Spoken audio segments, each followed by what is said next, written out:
Now, the last preprocessing step is known as grand mean scaling. Now, the idea of grand mean scaling is that it sometimes happens for reasons that have nothing to do with the brain or cognition. If you were to take just the average time series across the whole brain for different runs and or different participants, they might be different on average. Let me show you what I mean. Maybe you do run 1 in a participant, and the average signal is at just about 1200 across the whole brain. It could then be that a different run or a different participant, their average is maybe 950. Or for some other run, it's 900. Or maybe for another participant or run, it's 650.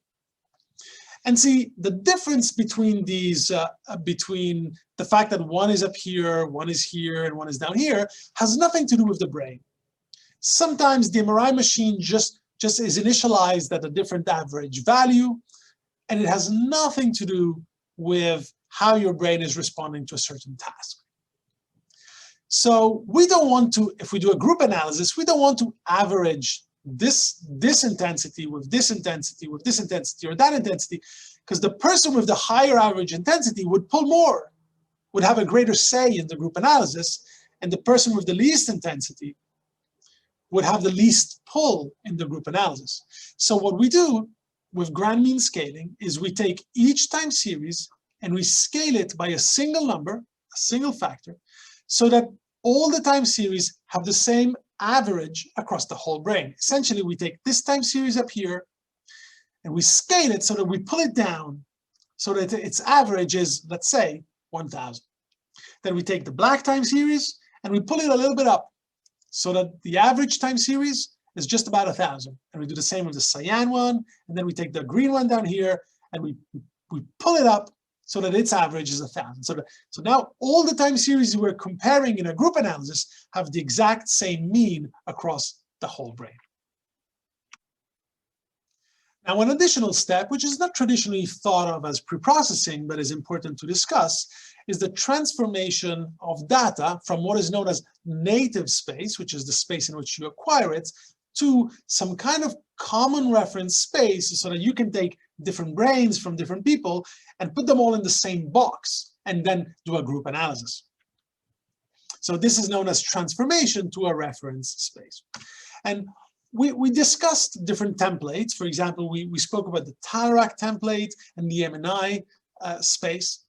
What I want to explain here is just the way in which we typically do it. So the process is typically a three-step process. So what you're seeing here on the left is a functional data set. In the center, from one subject. In the center, this is the anatomical picture of that one subject. And here on the right, you see the template, the common box. What I want to do is I want to take the functional data set and I want to warp it so that it can fit the common template. So that then I can take the functional data from my 20 subjects, put them all in the same box, and then do a group analysis. Now, what I want to point out is the way in which we do it. We typically, as I said, do this in 3 steps. We take the functional data and we turn it and twist it and pull it so that we can fit it, to the anatomical brain. And of course, that makes sense because the functional data is a low resolution type data. So it should be pretty easy to fit it well to the anatomical brain because it's the brain of the same person. Then we take the anatomical brain and we pull it and warp it and shear it and move it until it fits as well as possible the standard brain. Okay, so we do two different steps. We calculate the matrix that allows us to turn the functional data into the anatomical space. And then we calculate how to go from the anatomical space into the reference template space, or the common box. And then what you do is you put together this transformation and this transformation. You take the functional data and you turn it into the common template. And now I have the functional data from, let's say, 20 individuals, all in the same box, and I can do a group analysis. All right, brief recap of preprocessing. We spoke about signal and noise in fMRI. In particular, we spoke about what are the sources of noise in fMRI. And as I said, they tend to come both from the machinery and from participants. We spoke about why we do preprocessing and the fact that really there are two main reasons. We want to maximize the signal to noise ratio, and we want to ensure the validity of the statistical model that we're going to use next to analyze the data. And then we kind of did a quick run through the most important preprocessing steps that are typically done for analysis.